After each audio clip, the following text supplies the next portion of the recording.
to do. Excited as the world turns on me. Don't get me wrong, I'm not a rebel, yeah. Just not another damn copy of you. Would you dare to lose? Risk it all for the best. Never feeling perfect. As long as you can say worth it. They start doing me. Don't get me wrong. They start doing another dance with you. They start doing me. Don't get me wrong. As long as you can say worth it.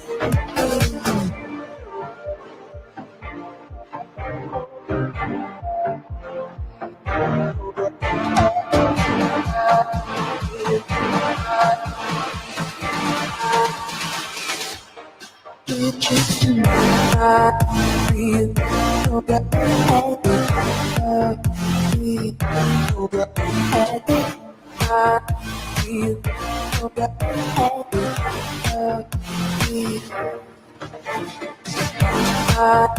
You so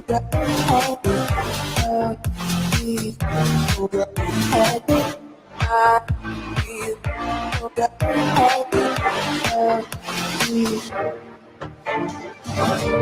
You're thinking you control only if you've seen the stars fall down. And come and fly with me. Do something crazy just to feel alive. Would you dare to lose? Risk it all for the best. Never feeling perfect. As long as you can say worth it. They start doing me. Don't get me wrong. They start doing another dance with you. They start doing me. Don't get me wrong. As long as you can say worth it.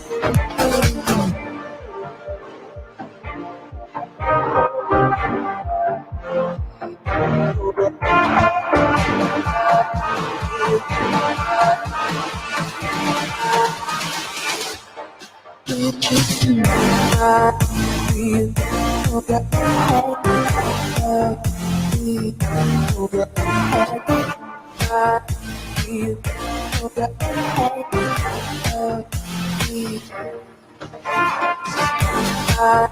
You so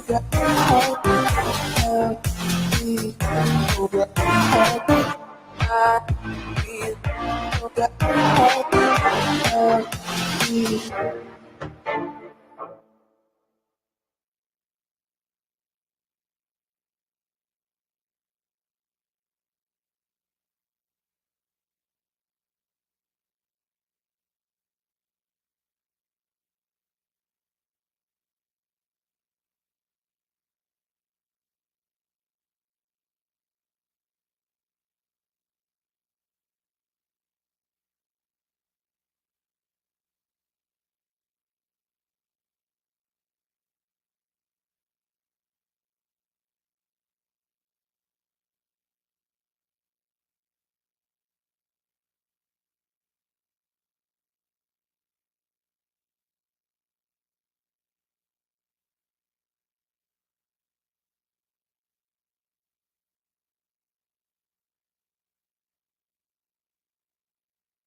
Not doing what I'm told to do.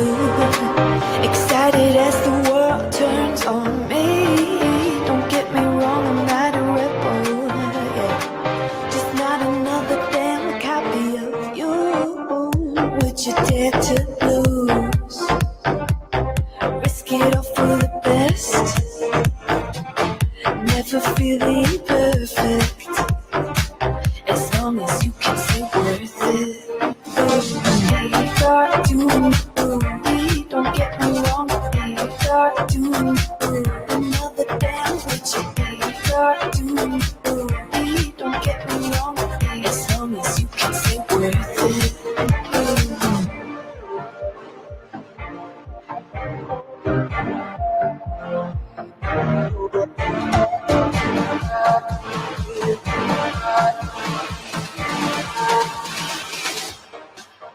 precious to me. I feel so bad. I feel so bad.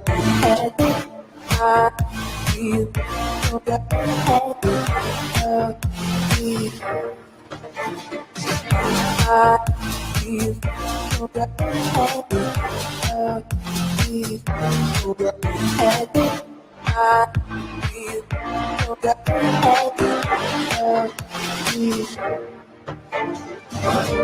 You think you need control only if you've seen the stars fall down. And come and fly with me. Do something crazy just to feel alive. Would you dare to lose? Risk it all for the best. Never feeling perfect.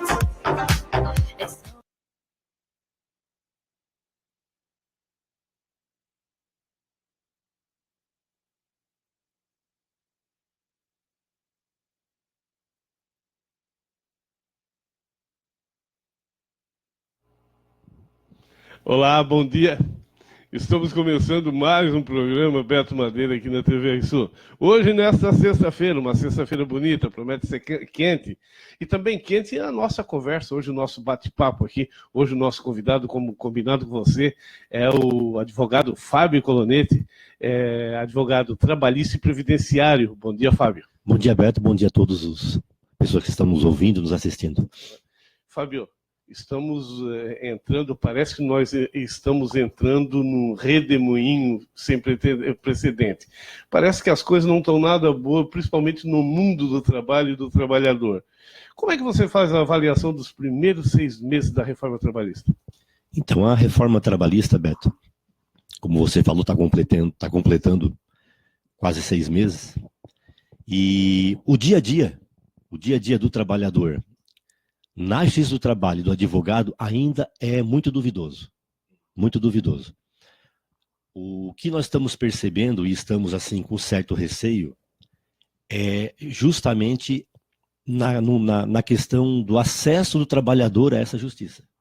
Porque antes da reforma, Beto, o trabalhador, de uma regra geral, ele tinha algo chamado de gratuidade da justiça. Ele poderia ir pleitear aquilo que ele achava que ele tinha direito, ou que ele entendia que ele tinha direito, ou que era incontroverso que ele tinha direito, que ele não estaria sujeito a nenhum tipo de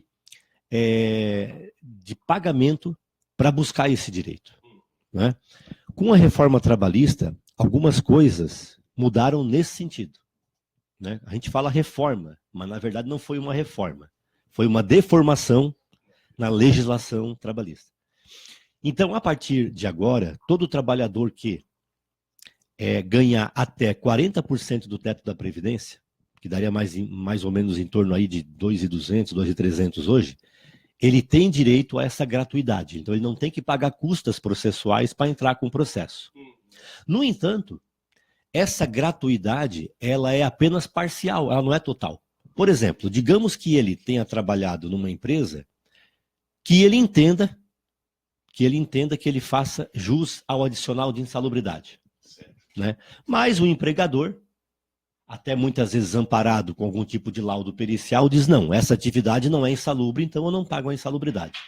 Mas o trabalhador não está assim, conformado com isso, porque ele entende que ele tem esse direito. Ou porque era muito calor, ou porque havia muito ruído, ou porque ele mexia no dia a dia com graxa, com óleo, enfim, com muita poeira suspensa no ar. E ele vai até um advogado e entra com um pedido que ele não tem uma certeza, mas ele tem uma grande possibilidade de poder ter esse direito garantido pela justiça.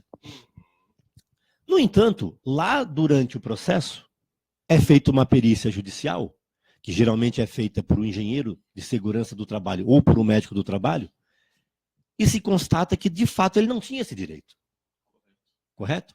Mesmo ele recebendo menos do que 40% do teto da Previdência, mesmo o juiz garantindo a ele a gratuidade da justiça, mesmo assim, ele vai ter que pagar a perícia, porque ele perdeu a perícia.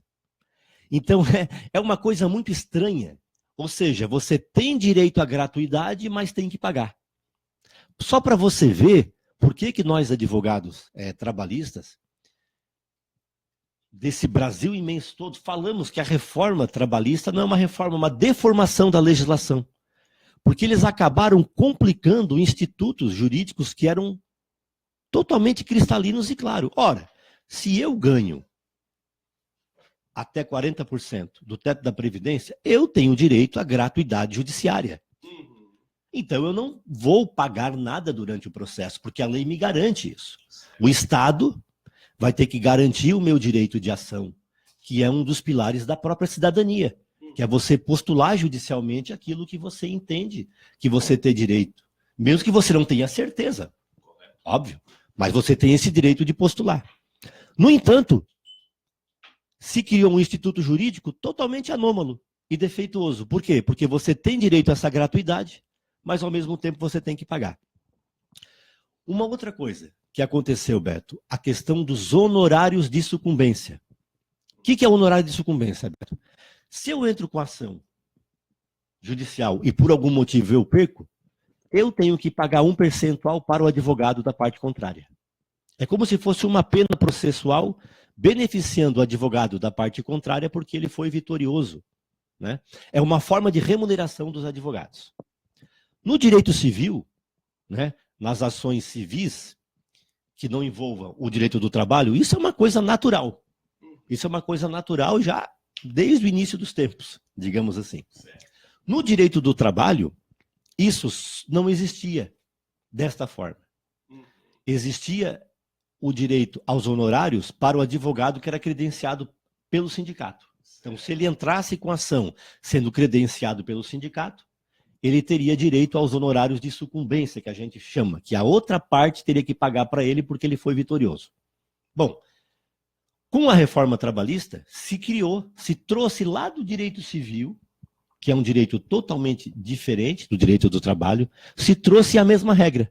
Então, o trabalhador, mesmo que ele seja garantido pela gratuidade judiciária, se ele perder a ação, ele vai ser obrigado a pagar os honorários para o advogado da empresa. É como a lei dizendo assim, bota, mas pode te ferrar. Exatamente, Beto. Exatamente. De uma linguagem bem popular é isso. Então, o que a gente percebe?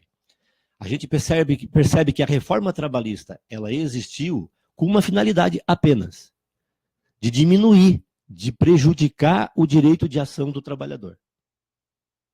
Né? Ela impõe limites e impõe penas. Né? Como se todo trabalhador que estivesse postulando na justiça estivesse postulando algo que não é devido. A maioria das ações trabalhistas, Beto, que chega, por exemplo, vou falar da minha experiência, no meu escritório, a maioria delas é para cobrar o quê? Saldo de salário que não foi pago e rescisão contratual que não foi paga. Ou fundo de garantia que não foi depositado. A maioria. Então, direitos básicos que não são respeitados. Direitos que já existem no nosso ordenamento jurídico desde o início dos tempos. Né? O fundo de garantia que é mais recente, é de 66, se não me engano, para cá. Né? Desde que foi criada a CLT. Então, direitos básicos. Saldo de salário. Quer dizer, o trabalhador trabalhou durante um mês, não recebeu o seu salário. Ele tem que ir para a justiça. Agora, digamos, Beto, olha só que absurdo. Digamos que ele vai reclamar o saldo de salário e por algum motivo ele assinou um recibo na empresa que ele recebeu esse salário. Aí a justiça diz que ele não tem direito. Além de não ter o direito, ele vai ter que pagar honorários para a parte contrária. Então ele pode entrar com ação e sair com uma dívida. Né? Então o objetivo da reforma trabalhista é muito claro para nós, Beto. Foi para diminuir o número de demandas. Esse é o objetivo. Como se todo trabalhador que tem ou que pensa que tem um direito buscasse esse direito. Não é bem assim, de cada 10, um busca. De cada 10, um busca. Até porque agora o trabalhador fica amedrontado, né, de fazer qualquer tentativa judicialmente para ter algum ganho, para ter o que é de seu direito, prefere, nesse sentido, fazer uma negociação que vai ter muito mais prejuízo ainda. Ou ele vai negociar, e aí vai aceitar qualquer coisa, ou ele vai correr o risco de entrar com uma ação trabalhista e ainda ficar com uma dívida. Né? Agora, como é que funciona esse pagamento? Né? esse pagamento vai ser descontado do crédito que ele tiver para receber. Então, digamos assim, digamos que ele tenha lá 500 horas extras para receber, que não foram pagas durante o contrato, e ele tem, assim, uma certeza de que ele tem esse direito para buscar. E ele reclame também a insalubridade. Mas digamos que no processo a insalubridade ele perdeu. Então o juiz vai condená-lo, apesar de ele ter direito à justiça gratuita, o juiz vai condená-lo a pagar 1.200 da perícia, que é mais ou menos o valor, de 800 a 1.200, dependendo do juiz. Esse valor vai descontar do crédito dele lá da hora extra que ele tem para receber. Então digamos que ele conseguiu provar que ele tinha direito às 500 horas extras e vai receber 5 mil reais. Um exemplo. Vai ter que abater esse 1.000, ou 1.200, ou 800 desses 5 mil que ele tem para receber. Agora, se ele perder a ação toda, ele vai ficar com uma dívida, que ele vai ter que se virar para poder pagar. Então, Beto, o que aconteceu? Eles trouxeram lá do direito civil e trouxeram para o direito do trabalho esse princípio da sucumbência, dos honorários, e também criaram uma verdadeira anomalia jurídica de uma gratuidade judiciária que ela é parcial, apenas parcial, né? Mas tudo isso, Beto, na verdade, são os ventos do liberalismo soprando, não é? Ou seja, de querer passar para as pessoas que a relação de trabalho, a relação de emprego, ela é uma relação igual às relações aos contratos de direito civil. Estamos retroagindo. Estamos retroagindo. Porque, por exemplo, assim, num contrato de direito civil, numa compra e venda de um terreno, vamos falar aqui para as pessoas entenderem melhor.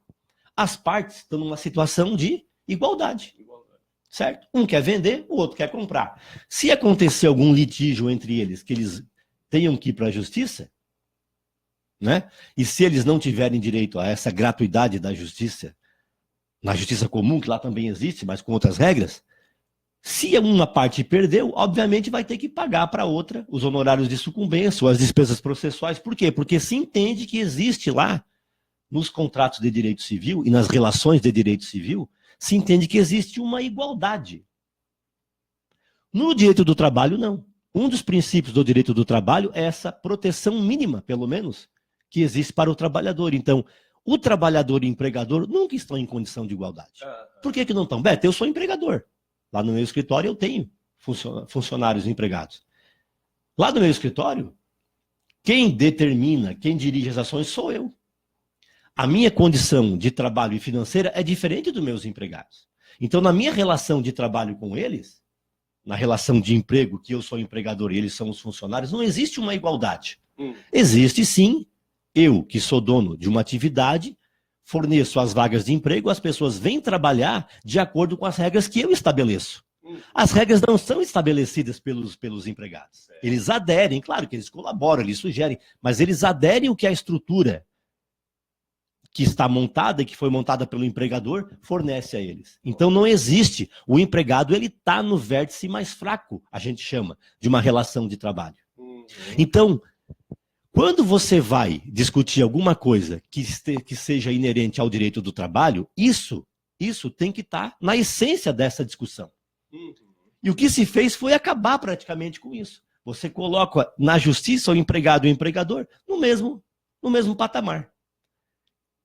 Situação difícil. Situação né? complicada. Complicada. Rália, tem alguém aí?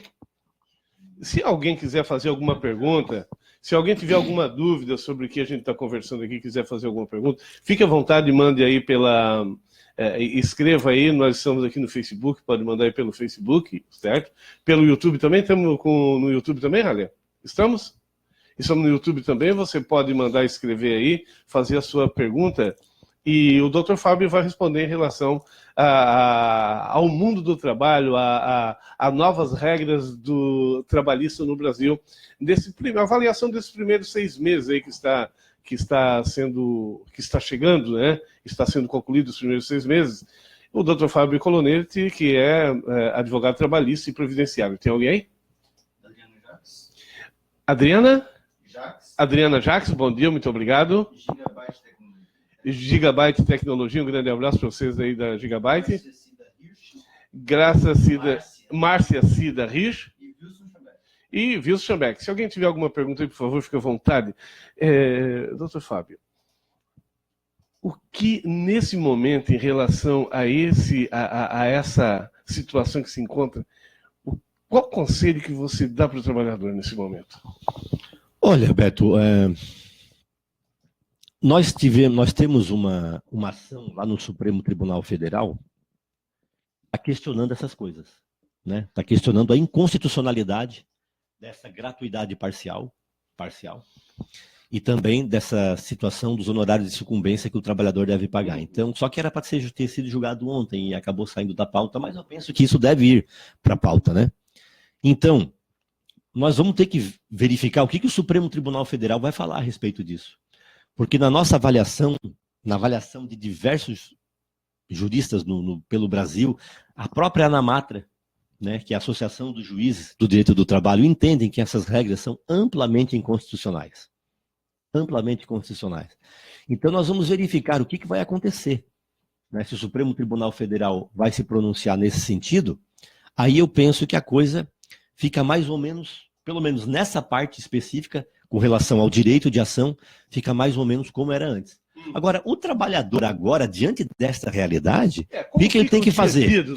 Ele vai ter que fazer o seguinte, né? No que diz respeito à postulação de algum direito na justiça. Ele vai ter que ser mais cauteloso, não tem outro jeito. Ele vai ter que pedir, chegar até o advogado e pedir para o advogado solicitar aquilo que, de fato, ele tenha sido lesado. Um direito que ele tem dúvida, ele vai ter que examinar com muita calma isso. E vai ter que saber que, se por um acaso ele perder na justiça, uma perícia judicial, seja de insalubridade, periculosidade, ou até uma ação questionando, né, um acidente de trabalho, onde são feitas perícias médicas para verificar se o trabalhador teve alguma lesão ou não. Nessas situações específicas, ele vai ter que examinar, junto com o seu advogado, com muito cuidado, se vale ou não fazer essa postulação. Correto? E era esse o objetivo da reforma trabalhista, Beto. O objetivo era inibir, né? Como se todo trabalhador, Beto, que saísse do seu emprego, postulasse alguma coisa. As estatísticas, apesar da Justiça do Trabalho, até o ano passado, antes da reforma, ter uma demanda muito grande de ações, mas as estatísticas dizem que de cada 10, 1 postula. Então, o que acontece? O que acontece, Beto? O Estado não dá estrutura suficiente com relação ao direito de ação. É essa a ideia, né? O Estado não dá a estrutura suficiente. E aí, a demanda, mesmo sendo poucas pessoas que procuram, a demanda fica um pouco alta. Se vende a ideia que a Justiça do Trabalho dá muita despesa, dá muito gasto, né? E aí se cria uma lei para inibir que o trabalhador vá até a justiça postular aquilo que ele entende que ele tem direito, a que ele foi lesado numa relação de emprego, né? Então, você, ao invés de ir na essência do problema e resolver, que é dar uma estrutura melhor, né? Investir na justiça, não é? Você acaba tentando resolver por outros meios, né? Inibindo o direito de ação, inibindo esse direito de você peticionar aos órgãos públicos, que é um direito muito ligado à cidadania, que foi muito, mas muito enaltecido pela nossa Constituição de 88. Doutor Fábio, quer dizer, se correr o bicho pega, se ficar o bicho come, não tem outro jeito, né? Porque agora, além das questões trabalhistas, dos direitos que estão sendo restringido de uma forma brutal, né? E, inclusive, inibindo também o direito da busca na parte jurídica de um profissional, de um advogado, para poder defendê-los, porque os próprios advogados ficam com as mãos atadas também, sim, sem ter muito o que fazer, né, doutor? Porque existe uma lei estabelecida, né, a qual nós, população, votamos, acreditamos, somos para a rua, pedimos para que mudasse de governo e a situação está num ponto de caos total. Além disso, o trabalhador, cada dia que passa, só no mês de março para abril, foi mais de 1 milhão de trabalhadores sem emprego, né, doutor? Pois é, né? Então aí a situação começa a ficar difícil, né? Vender o urubu por meu loiro. Vender o urubu por meu loiro. Nessas horas é que eu me pergunto, né? Cadê aquele povo de verde e amarelo? Verdade. Onde estão, né? Onde estão? Onde estão as panelas? As panelas onde estão? Everson Policarpo, bom dia, muito obrigado pela sintonia. Hoje é dia do calculista. Hoje é dia do calculista estrutural. Que faz cálculo de estrutura, claro. Dia Internacional do Bombeiro. Dia Internacional do Bombeiro. Parabéns aí a todos os bombeiros. Dia de Star Wars. Dia de Star Wars, é aquele filme. Ah, tem até o dia do Star Wars. Eu não sabia. Poxa. É, assistiu todos. E dia de São Ciríaco. Dia de São Ciríaco. Dia de Santa Antonina. Dia de Santa Antonina. E dia de São Floriano. E dia de São Floriano. Uhum. Mais alguém aí, Rale? No momento não? Pois bem, Dr. Fábio, as pessoas elas precisam ter um alicerce, elas precisam acreditar em alguém, principalmente o trabalhador, porque agora muitos trabalhadores estão sendo dispensados. E muitos, por causa até das restrições, estão procurando fazer os acertos, né? Mas isso tem que olhar bem que tipo de acerto que faz, que tipo de papel assina, que tipo de documento, assina. Porque daqui a pouco, com a pressão popular, inclusive da Associação dos Advogados do Brasil, da OAB, pode essas leis mudar, mas se as pessoas assinarem o documento, fica mais complicado, né? Fica bem difícil. Uhum. Isso é uma orientação que se dá, né, muito básica, desde antes da reforma, né? Porque, de regra, o trabalhador, ele tem uma dificuldade, né? Uma dificuldade, porque o contrato de trabalho, quem forma toda a estrutura dele é o empregador. É o empregador, né? Então, é importante que o trabalhador esteja atento naquilo, que na hora de uma negociação dessa, ele vai assinar. Isso é uma coisa básica até nos contratos de direito civil também, né? Sim. Nós precisamos estar sempre atentos quando a gente faz alguma negociação ou algum contrato, né? Sempre é importante estar atento. Doutor Fábio, uma pergunta aí que é importante, mas a justiça do trabalhador, na verdade, fica muito defeituosa agora, né? Como se colocar diante dessa situação, doutor Fábio? Assim, Beto, a justiça, o juiz, ele julga de acordo com a lei. Certo. Ele não pode julgar fora da lei. Ele aplica a lei, né? O poder judiciário, ele existe para aplicação da lei. A lei está aí. A lei está aí, aprovada recentemente, não é? Nós não temos nem um ano ainda, estamos completando 6 meses. 6 meses. Uhum. E o que a gente percebe já no dia a dia, é que os juízes estão embarcando na lei. Estão embarcando na lei e vão aplicar a lei. Um ou outro que tem, assim, um espírito mais alternativo, né? Ou que, de repente, pela sua própria vivência de vida, passou alguma dificuldade, já foi trabalhador, né? Que isso é muito importante, sabe, Beto? A gente, quando julga alguma coisa, né, na vida, e também, no caso dos juízes, quando a gente já passou por situações semelhantes àquelas pelas quais eu estou julgando, a gente tem uma outra visão da coisa, né? Então, a gente sente que, de uma regra geral, os juízes vão aplicar a lei. Mas existem, inclusive a própria ANAMATRA, né, que é a entidade que representa os juízes do trabalho, ela se posicionou contra praticamente toda a reforma. Se posicionou praticamente contra toda a reforma por entender que viola princípios constitucionais, inclusive internacionais, tratados internacionais, né, que o Brasil acabou ratificando. Então é isso aí, Beto. Assim, é tudo muito recente, mas no momento é um momento de cautela. É isso que eu posso dizer, é um momento de cautela para a gente ver o que vai acontecer com a própria jurisprudência, que são as decisões dos tribunais, daqui a 1 ano, 1 ano e meio, 2 anos, 5 anos. Porque existem situações que levam um tempo até se consolidarem, né?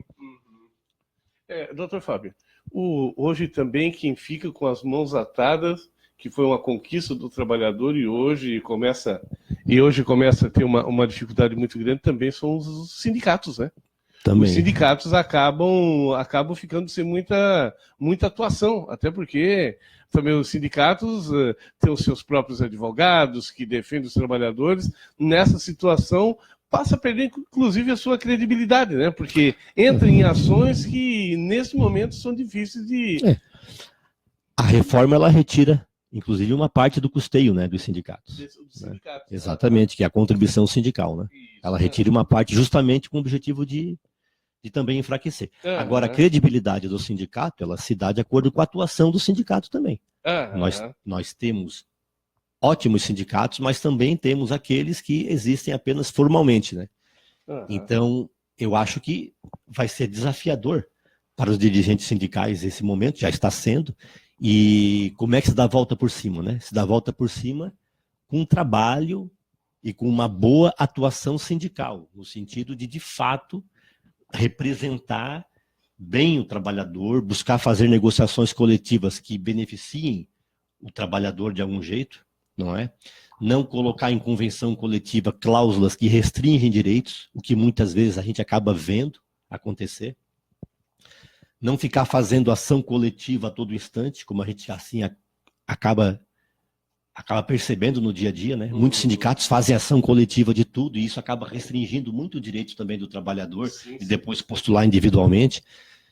E, acima de tudo, o dirigente sindical tem que buscar se qualificar. O momento pede isso. O momento pede isso, pede qualificação para ele poder ter poder de convencimento frente aos trabalhadores, para que o trabalhador possa ver no dirigente sindical alguma credibilidade. Tá?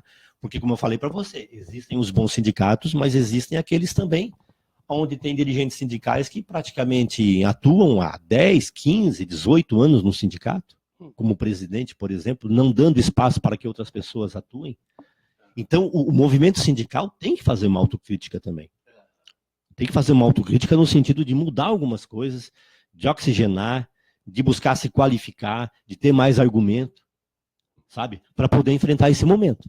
Porque tem muitos sindicatos com a situação que está acontecendo, estão de mãos e braços cruzados ainda, né? Não estão se movimentando, não estão chamando os trabalhadores para debater, para discutir o assunto, né?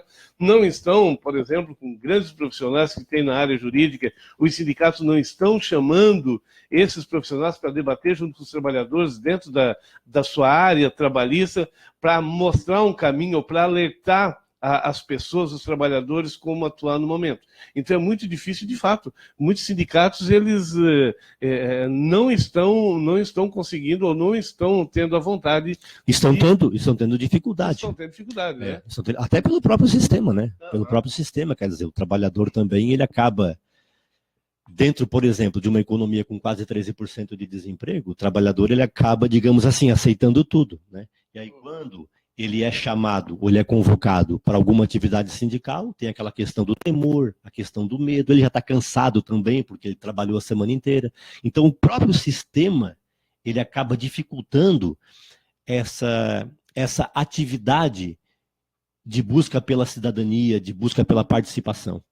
Né? O próprio sistema, quando a gente tem um sistema mais equilibrado, em que os empregos estão de uma certa forma, como nós tivemos, né? Em 2013, 2014, o Brasil estava numa situação de pleno emprego. Nós tínhamos nem 5% de desemprego. Né? Nós estávamos numa situação muito boa. Muito boa. Então, essas coisas facilitam. Agora, não sei se o movimento sindical, naquele momento, se aproveitou disso ou não. Eu penso que não. Eu acho que houve um comodismo também. E talvez esse tenha sido um erro. Um grande erro. Agora, não tenha dúvida que é de suma importância o movimento sindical e que, nesse novo momento, os seus dirigentes saibam que eles precisam cada vez mais investirem em si próprios para terem argumento para enfrentar isso. Porque nesse momento, sem argumento, você não enfrenta. Não se consegue, né? Não consegue convencer, você precisa ter argumento. Fábio, as pessoas que estão pensando em se aposentar agora, né? Porque nessa loucura toda parece que um dos refúgios, né, é a aposentadoria, a busca pela aposentadoria. É o momento certo de buscar a aposentadoria? Beto, a questão da reforma da Previdência ficou assim, num vácuo, né? Porque o governo não conseguiu os votos, ainda mais no ano eleitoral, de aprovar aquela deforma da Previdência, né? Era mais uma deforma, né? Porque não atacava os problemas. Atacava o quê? Atacava os benefícios previdenciários, retirando direitos, mas na fonte de custeio, onde ele tem que ir buscar recurso, onde ele tem que melhorar, onde ele tem que cobrar aquilo que principalmente o sistema financeiro deve, que não é pouco, que é muito, né? E as grandes empresas devem, não tem reforma nenhuma, não teve ação nenhuma. Né? Então, Os militares, né, que são responsáveis por mais 40% do déficit público, são os militares, eles estão fora da reforma. Então é uma deforma, vai restringir o acesso de aposentadoria para os segurados do regime geral da Previdência, que recebem hoje, em média, de R$ 1.200 a R$ 1.500. É mais ou menos essa média de aposentadoria. Essa faixinha, né? Essa faixinha aí. Então são esses que vão ser atingidos. Né? Que são a maioria dos trabalhadores. Que é a maioria dos trabalhadores brasileiros. Então é mais uma deforma, é mais uma forma de você concentrar renda para o sistema financeiro e de você prejudicar o trabalhador.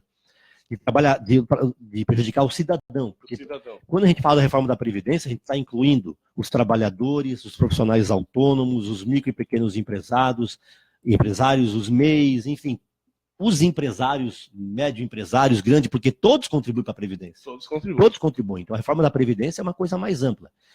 E essa reforma que foi proposta pelo Temer é uma reforma que ela torna a Previdência Pública algo ruim, difícil de ser alcançado, para quê? Para que as pessoas busquem as alternativas de aposentadoria privada nos bancos. Estimulados pela imprensa, pela grande mídia, principalmente a Rede Globo, que é financiada pelos bancos também. Então, por isso que você não viu nenhuma reportagem na Rede Globo ou na grande mídia falando a realidade da Previdência. Pelo contrário, defendia as reformas do governo. Por uma razão muito simples. Mais de 70% das propagandas que existem na televisão são financiadas pelo sistema financeiro, que é quem financia a grande mídia. E, obviamente, que a mídia vai falar a linguagem deles. Né? Então, nesse momento, ainda, assim, eu acho que a reforma esse ano não sai, mas, dependendo de quem ganhar a eleição, ela vai sair. Vai sair. Se Meirelles ganhar, ela vai sair. Se Alckmin ganhar, ela vai sair. Né? Se Rodrigo Maia ganhar, ela vai sair. Então, todos os candidatos de centro-direita, os partidos são favoráveis à reforma trabalhista e se declararam assim. E já tem um compromisso nisso. E já tem um compromisso. Então a população tem que saber. Se esse pessoal ganhar, a aposentadoria para o futuro vai ser muito complicado. Pois bem, nós estamos conversando com o Dr. Fábio Colonetti, que é advogado trabalhista e previdenciário, hoje aqui na TV Sul ao vivo. Lembrando a você, as pessoas não estão querendo fazer pergunta, por favor, se tiver alguma pergunta, pode fazer, que nós passamos aqui para o Fábio. Fábio, tem alguém aí, Rale? No momento não? Estão acompanhando, mas não estão aí dando alô pra gente. Então tá bom. Um abraço para todos vocês, muito obrigado pela sintonia. Fábio, claro, você vem aqui, falamos de políticas dos trabalhadores e também da Previdência Social, não podemos deixar de falar de política a nível nacional, até porque você tem participado muito dos movimentos comunitários, acompanhado bastante de perto e conversando com as pessoas, né? Discutindo com o trabalhador, de forma geral, com as pessoas, com o cidadão aqui da região, do estado, enfim. Como é que você está vendo todo esse imbróglio? Porque nós estamos uma eleição se aproximando, nós temos no país a maior liderança política de trabalhadores, que representa os trabalhadores, preso, e a gente vê as riquezas do Brasil sendo escoadas para o capital internacional. Como é que você está vendo essa conjuntura, parece que maldita nesse momento? É isso aí que você falou mesmo. É isso aí que você falou. Por exemplo, né, vamos falar da situação do processo do Lula, né? Eu que sou advogado e busquei acompanhar assim de perto, li a sentença do Sérgio Moro, né? É um processo extremamente político, posso falar para você, ele não é jurídico. Você sabe qual foi a denúncia do Ministério Público Federal, bem certinho, em relação ao Lula? Vou contar para vocês. O Lula tinha lá, no edifício Solares, um apartamento, que era no 5º ou no 6º andar. E a alegação do Ministério Público Federal é que houve a troca pelo apartamento, pela cobertura, e que o Lula tenha ganho de propina essa diferença, não é nem o apartamento inteiro, é a diferença. A diferença entre um apartamento e outro, mais a reforma. Essa é a alegação do Ministério Público. Não é assim que a imprensa fala. A imprensa fala que ele ganhou o triplex, que é um triplex bonito, de propina e tal, aquela coisa toda. Bom, o pessoal que invadiu semana retrasada, se não me engano, lá, o pessoal do Sem-Teto que invadiram, mostraram que não tem reforma nenhuma dentro. E nem elevador, né? Exatamente. Então não se gastou 1 milhão ou 2 de reforma ali, como o Sérgio Moro fala na sentença. Mais de 73 testemunhas deporam a favor do Lula e disseram que ele era um pretenso comprador, mas que ele desistiu, ele não queria. Então, como de fato não comprou, como não negociou, não tem contrato e não utilizou. O apartamento nunca foi utilizado. E tiveram, se não me engano, 3 delatores que disseram que não, que de fato aquilo ali foi de propina e tal. Que eram delatores, que estavam dando depoimento por uma delação premiada para tentar reduzir a sua pena. Porque eram condenados. Porque seriam condenados. Porque seriam condenados. Aí, como o Sérgio Moro não tinha fundamento de prova para poder condenar, o que ele fez? Ele pegou trechos da imprensa da Folha de São Paulo para fundamentar a sentença dele.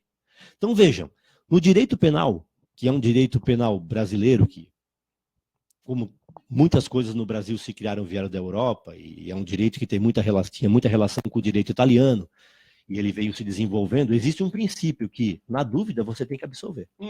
Na dúvida. Né? Você só pode condenar alguém criminalmente e tirar dele o direito mais importante que o ser humano tem, que é o direito de ir e vir, que é o direito de liberdade, mediante prova robusta. Se você não tem prova robusta, você absolve. Por quê? Porque é muito triste você condenar alguém que não seja responsável por alguma coisa. Então, o princípio do direito penal brasileiro é este. Foi totalmente violado, sem nenhum tipo de prova que fosse robusta, e ainda, para justificar, colocou trechos da Folha de São Paulo na sentença. Meu Deus. Não é o Fábio que está dizendo isso. Todo e qualquer jurista de direito penal no Brasil, jurista, pessoas que entendem, que leem, que desenvolvem trabalhos, que escrevem livros, estão dizendo isso. Todos. Inclusive, saiu um livro com diversos juristas renomados pelo Brasil todo, que o título do livro é Uma Sentença Anunciada. Por que era anunciada? Porque o Sérgio Moro, que era juiz, e que um juiz deve ter imparcialidade no julgamento de uma causa, quem tem que denunciar não é o Sérgio Moro, é o Ministério Público. O Ministério Público, Defesa e o juiz imparcial. Era o maior atacante. Era quem mais atacava. Não é? Tanto é que ele nunca se importou de sair fotos ou reportagens na imprensa onde tinha o Sérgio Moro de um lado e o Lula de outro. Nunca se importou com isso. Então você imagina, Beto, o que é para você, para o cidadão comum, uma situação que pode acontecer, que todos nós estamos sujeitos na vida, ser julgado por um juiz que é acusador. É uma situação muito delicada. Muito delicada. O que aconteceu com o Lula foi exatamente isso. Exatamente isso. Um processo acelerado, sem provas, com uma prisão no ano eleitoral, justamente para quê? Para tirar de circulação o maior líder político, talvez do mundo. Talvez do mundo. Por que eu digo do mundo? Porque qual é o político hoje no mundo que em qualquer pesquisa no seu país tem 40% dos votos?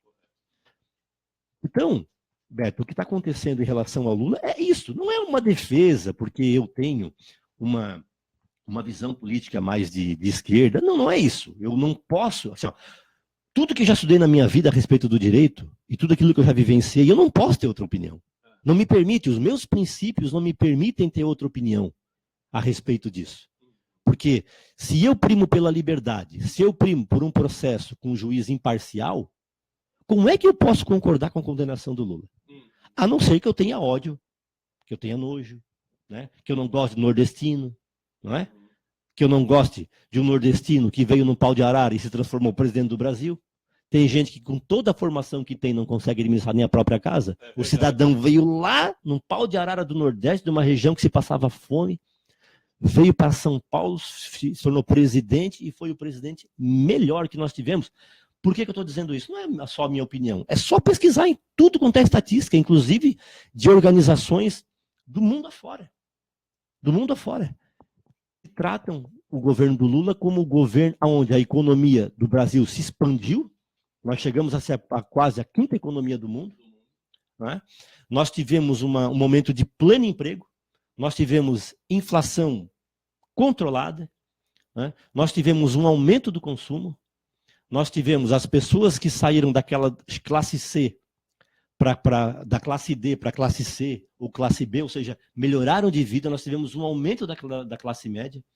Nós tivemos... Eu sou dos anos 90, Beto. Eu me formei nos anos 90, no governo do PSDB. Não havia financiamento estudantil. Não havia. Você conseguia chegar na universidade se você passasse numa universidade federal. E para passar, tu tinha que fazer cursinho para passar bom. E quem que podia pagar cursinho bom era rico. Correto? criação do Enem e a criação do FIES revolucionou a educação no Brasil, porque permitiu que a filha do faxineiro, a filha do pintor pudesse, por um processo de seleção, chegar na universidade e depois ter esse valor de mensalidade financiado pelo Estado. Então, a quantidade de pessoas que se formaram no terceiro grau aumentou. Foram 12 universidades federais criadas. 12. Mais de 400 universidades técnicas federais espalhadas pelo Brasil todo. Criciúma recebeu uma. Não é? Então, assim, por que eu vou fechar meus olhos diante de tudo isso e vou ter uma postura de ódio, de nojo? Por quê? Só se eu não tiver um compromisso com a verdade. E como eu não tenho nenhum problema em defender o Lula. Não tenho nenhum problema, sabe? Moro numa região que a maioria das pessoas condenam. Né? Até por não conhecer por não conhecerem a verdade, por acreditarem nessa imprensa que é financiada pelos poderosos do mundo, tá? Do mundo. Tanto é que depois do impeachment da Dilma, o Temer assumiu, dentro de pouco tempo, concedeu uma isenção de mais de 25 bilhões para o Itaú. O pré-sal está sendo vendido a preço de banana e ainda com isenção de impostos, e que em 10 anos dá mais de 1 trilhão. Dá mais de 1 trilhão. Então, como é que eu posso ter uma posição diferente a respeito disso? O que não dá para entender também... Quem? Giovanni Nazário, bom dia. Giovanni Nazário, lá de São Martinho, isso mesmo, grande abraço. Bom dia, Giovanni. Sandra? Landa Bordion. Olha, gente, o que não dá para entender, por exemplo, um governo que dá isenção para a empresa internacional vir no nosso Brasil, levar a nossa riqueza, em 10 anos, dá quase 1 trilhão de isenção, e não, esse dinheiro essa isenção poderia ser revertido para os micro, pequeno, médio empresário, coisa que ele não fez. Eu não entendo como é que o micro, pequeno empresário tem gente aí defendendo o governo como esse. Não dá para entender. Mas é ódio, defesa, raiva, é falta de conhecimento. Exato, Beto. A defesa se dá justamente por questões ideológicas. Ela se dá por questões ideológicas. Existe uma parte da população que prefere ver o país sendo espedaçado, mas não quer ver o Lula presidente. Mesmo que o Lula tenha feito um bom governo, ou mesmo que a Dilma tenha feito um bom governo. Não interessa, a pessoa não se sente representada. Ele se quebra, mas não... Exato. Mas por quê? Porque ele abre mão do estudo, do conhecimento, para ficar com a sua visão dentro de um limite que é o limite da ideologia arraigada. Ele não se permite abrir para conhecer. Entendeu? Ele não aceita que uma pessoa sem estudo tenha chegado ao cargo de presidente e tenha feito o que fez. Ele não aceita. Ele não admite, nem discutir. Né? Nem discutir. Às vezes por sentimentos que a pessoa tem dentro dela. Que são sentimentos que corrompem, às vezes, o ser humano.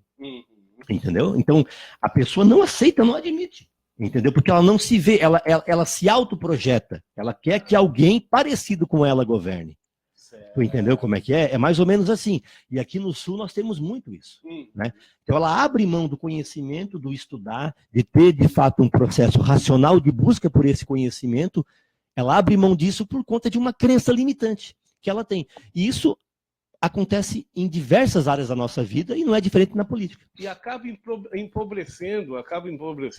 Eu tenho andado no comércio local e tenho conversado com algumas pessoas que são proprietárias de lojas, de empresas. E mesmo o comércio estando todo parado, a coisa indo de água abaixo, pois eles não admitem, não admite que o problema não é do Lula, e que, na verdade, o Lula que fez, né? Na verdade, o governo Lula que fez com que essas pessoas pudessem ter uma melhoria na vida, ter condições de manter ou de abrir a sua empresa. Exatamente. Né? Beto, nós vamos agora para um ano eleitoral, né? Um cenário eleitoral, e os políticos vão prometer saúde e educação e segurança. Quando, em seguida do impeachment da Dilma, foi aprovada a PEC 55. O que é PEC 55? É um projeto de emenda à Constituição, alterou-se a Constituição, aonde transformou despesa que em saúde, em educação, principalmente, em gasto, e limitou esse gasto. Limitou. Antes, saúde e educação era tido como investimento, correto? E não havia um limite de gasto. Você poderia aumentar esse gasto com saúde e com educação para você poder melhorar isso. Agora você não vai poder mais ultrapassar esse limite. É a PEC do congelamento, que foi muito criticada, né, pelos partidos de oposição. Então, por exemplo, um prefeito ano que vem só vai poder gastar com educação exatamente o que ele gastou esse ano, corrigido pela inflação. Então, isso congela. Congela. Como é que você vai construir escola? Como é que você vai melhorar salário de professor? Como é que você vai contratar mais pessoal se você não vai poder gastar mais do que você gastou esse ano, corrigido pela inflação? Isso foi aprovado em seguida. Para quê? Para sobrar mais dinheiro para pagar juro para banco. Por quê? Porque o orçamento da União Federal, mais da metade, é comprometido com os bancos. E os bancos não são nossos, né? Não são nossos, são a maioria do capital internacional. Capital internacional. Então, veja bem, a população tem que saber que todo prefeito, o governador ou vereador que for para a televisão dizendo que vai buscar mais recursos para a saúde e educação, ele está contando uma mentira parcial, porque não vai poder fazer isso, está congelado. Talvez ele esteja falando essa mentira e nem sabe que está E mentindo. nem sabe que está mentindo. Nem sabe, porque a PEC 55 ela foi aprovada em seguida do impeachment. Em seguida, acho que coisa de um mês depois do impeachment, a pedido do sistema financeiro, porque o sistema financeiro quer garantir que gastos com saúde e educação não cresçam para sobrar mais dinheiro para aquela fatia grande dos juros da dívida pública. Foram criados principalmente durante a ditadura militar, pela dívida externa, que depois foi comprada para se livrar dos credores internacionais. Você comprou, Fernando Henrique comprou uma parte, depois o Lula acabou comprando outra. Quando você comprou aquela dívida, ela se transformou em dívida interna pública. No governo do Lula, ele conseguiu reduzir para 30% do PIB essa dívida pública. 36% do PIB. Ele pegou com quase 70% do Fernando Henrique. E com o crescimento do consumo e da arrecadação, ele conseguiu pagar, amortizar uma boa parte e reduzir ela para 36% do PIB. Agora, ela já está novamente se aproximando dos 70% do PIB. Poxa vida. Depois de 2 anos do governo Temer. Tá? E uma das razões do impeachment era dito que tinha muito gasto, que tinha que enxugar, né? Tudo mentira, porque não houve enxugamento, pelo contrário, ele aumentou a possibilidade de gasto, que ele aumentou a meta fiscal. Eu não lembro agora para quando, mas ele aumentou. O que é a meta fiscal? É o quanto que você pode gastar, e mesmo gastando está autorizado pelo Congresso Nacional, então ele aumentou essa meta fiscal, e com a queda da arrecadação e com o desemprego, você já teve uma queda de arrecadação, por causa do desemprego, e essa dívida pública está crescendo. E está chegando a quase 70% do PIB. Então, eu digo, e paro de afirmar, não deixo de afirmar aqui, vender o urubu por meu loiro mesmo, para a população. E aí, né, Fábio, para os prefeitos, né, políticos, deputados, vereadores que estão aí na defesa desse projeto que está aí, vê bem, daqui a 2 anos tem eleição para prefeito, e aí... qual justificativa os senhores vão dar para a população que não está vindo recurso? Qual a mentira vão contar? Será que não é hora de começar a se organizar e discutir política de verdade, política de melhoria para a sociedade, e não políticas partidárias ou de interesses de grupos aí que está acontecendo? Né? Porque a gente percebe, né, doutor Fábio, que parte dos nossos vereadores e prefeitos e deputados são muito ignorantes ainda. Então, são de uma ignorância que não tem tamanho. Tudo bem que defender os partidos, defender os partidos, eu não aconselho a mudar de partido, nada disso, mas que defendam aí a verdade dentro do seu próprio partido. Porque o partidário, aquele que gosta de fato do seu partido e gosta da sociedade, é um representante público, ele começa a dizer não às suas lideranças partidárias, a cúpula partidária, para promover, e ao contrário, promover debates e não executar ou não defender coisas que não conhecem.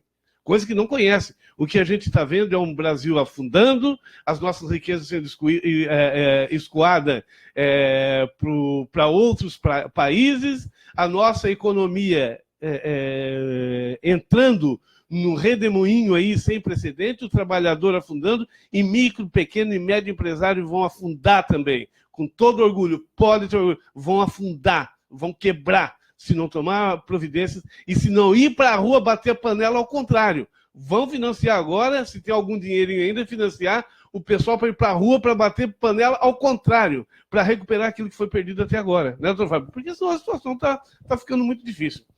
Doutor Fábio, tem alguém, Ralha? Não. Doutor Fábio, aquilo que eu não perguntei que você gostaria de deixar dito aí, por favor, fique à vontade. Roberto, então, assim, com relação ao direito do trabalho, né, é importante que nesse momento a gente aguarde a definição do Supremo Tribunal Federal a respeito da gratuidade da justiça, né, para verificar se o Supremo vai fazer valer a Constituição ou não. Né. Pessoas que sejam comprovadamente carentes não tenham que desembolsar, né, isso é os só valores. Um item que está e tem toda aí numa conjuntura aí que é infinita. Apenas um item, mas digamos assim, é o item que mais tem trazido dor de cabeça. Dor de cabeça. Dor de Até cabeça. porque mexe diretamente com o financeiro do trabalhador e daqueles mais pobres, porque aí são esses que vão ter dificuldade de pagar qualquer eventualidade. E no mais, é um momento assim, eu digo que o conhecimento liberta. Né? Então, que as pessoas possam buscar ter conhecimento, né? Se desfazer das suas crenças limitantes, né? E buscar ter conhecimento para poder entender o que está acontecendo.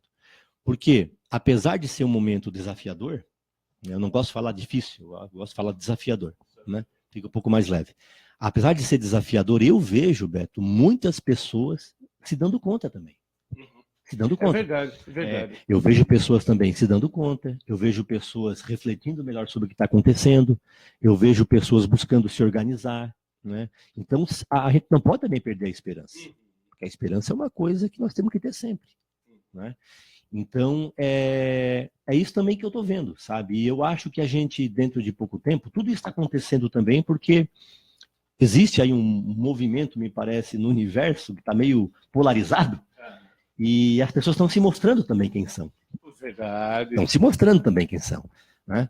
Então, existem aqueles que são mais solidários, aqueles que são menos solidários, existem aqueles que avaliam as coisas dentro de uma profundidade, de uma reflexão, existem aqueles que têm respostas práticas e diretas, né? Que geralmente, assim, a gente vê assim, como é que é o eleitor do Bolsonaro, né? É muito semelhante a ele. Certo. Muito semelhante a ele. Se identificam, né? Se identificam, né? Se identificam, né? Com frases prontas, agressivas, mas por outro lado tem pessoas que estão buscando refletir, estão buscando com argumentação mostrar a verdade para as pessoas, que é aquilo que, por exemplo, eu estou buscando fazer. Eu respeito as opiniões contrárias, né? Mas eu tenho a minha opinião e eu fico muito à vontade em falar a minha opinião, né? Principalmente quando eu sou chamado. Né? O que eu quero? Eu quero um Brasil mais justo, mais solidário e que principalmente as pessoas da base possam ter acesso aquilo que é necessário para se desenvolver materialmente e espiritualmente, em todos os sentidos, né? Então o recado que eu deixo é esse, assim, ao mesmo tempo que eu vejo práticas que estão fazendo nós voltarem ao início do século, né, a um certo colonialismo, principalmente o que está acontecendo com o nosso petróleo, por exemplo, que tu denunciou aqui, eu vejo pessoas também refletindo, se organizando, né, buscando trabalhar de forma conjunta, buscando ter conhecimento para poder argumentar melhor, pessoas com práticas de vida mais ligadas à ecologia, né? Pessoas que estão buscando viver em grupos mais solidárias. Tem todo um movimento também, né?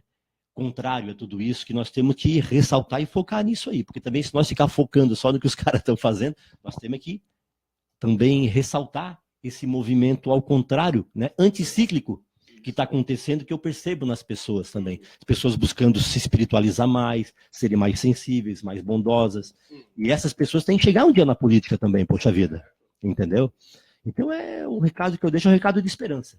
Sabe? Principalmente vendo muitas pessoas, eu percebo as pessoas próximas a mim, assim, muitos se dando conta do que está acontecendo, já mudando de ideia, mudando de opinião. Pouco tímida ainda, porque defendia uma causa exato, e de repente tem que mudar, não é fácil. Exatamente, não mas é eu percebo fácil isso. a gente mudar de uma hora para outra de uma opinião, porque quando a gente percebe que está errado, não é fácil a gente assumir esse compromisso. Mas é importante assumir esse compromisso nesse momento, né, doutor Fábio? É importante assumir esse compromisso de ver onde é que a gente errou para procurar traçar novos caminhos. A verdade está onde, quando a gente entende que é verdade. Né? Porque também tiveram erros, né? Nas alianças políticas que foram feitas. Você se aliou com um traidor, e aconteceu o que aconteceu. Né? Então também tem que ter a reflexão. Tem que ter reflexão a respeito dos erros que foram cometidos também. Né? Tudo isso é importante. Eu só quero dar um recadinho. Nós estamos criando aqui em Morro da Fumaça a Frente Brasil Popular, o Congresso do Povo, que é promovido pela Frente Brasil Popular. Desde já, doutor, já quero convidar, nós estamos vendo a data aí, quero convidar para participar, para falar um pouquinho sobre o mundo do trabalho e a situação também para participar, porque aquilo que o doutor Fábio falou é verdade. A gente percebe que no Brasil todo, e também aqui na nossa região, as pessoas começam a se dar contas, a conversa já está um pouco diferente, a conversa já mudou um pouco, né? Então, as pessoas estão entendendo um pouco mais devido às informações que as pessoas estão tendo que antes não tinham. Só havia um meio de comunicação, alguns meios de comunicações jogando isso nos nossos ouvidos o dia todo, que não era fácil, né? Rádios, TVs, inclusive rádios aqui da região que a gente achava que estavam passando informação correta, mas não estavam, quando não estavam se exercendo da verdade, estavam à mercê também desse imperialismo que está acontecendo no Brasil, né? Mas agora, com as informações das mídias livres, comunitárias, igual a TV Sul e tem tantas outras por aí, as pessoas estão começando a entender um pouco mais, graças a pessoas igual o Dr. Fábio Colonete, que está conversando com as pessoas, está na rua, está dentro do seu escritório, está nos movimentos, está fazendo as palestras, está aqui na TV Sul, alertando as pessoas, mostrando um outro lado daquilo que a gente viu até agora. E isso é muito importante, né, doutor Fábio? Quero te agradecer por ter vindo aqui novamente e certamente vamos esperar para você que venha mais vezes aqui no nosso canal. Quando der, eu estou à disposição. Então tá bom. Nossa agenda também, às vezes, é um pouquinho... Não, mas vamos fazer o seguinte. Quando tu não vieres aqui, nós vamos lá. Tá bom. Ficou melhor, né? Melhor. Ficou melhor. Então tá bom, gente. Muito obrigado pela sintonia. Tenham todos um bom final de semana. Essa entrevista também está lá no YouTube. Everaldo Alcides Rocha, isso mesmo, Everaldo Alcides Rocha, o melhor prestador da cidade. É? Melhor, de longe, bem ao lado da Caixa Econômica Federal. O trailer do Chico Bento. Show de bola! Um ambiente tranquilo, bom, todos são convidados. Né? E os nossos colaboradores, todos passando aí embaixo, um grande abraço, muito obrigado, bom final de semana. Nós agora estamos saindo aqui da live, tanto do Facebook como também do YouTube, mas estamos lá no nosso canal tvsul.com.br.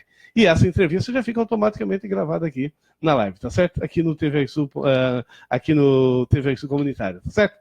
Grande abraço, muito obrigado, bom final de semana. A partir de agora são 72 horas de filmes, entrevistas, documentários no nosso canal tvsul.com.br. Grande abraço, até segunda.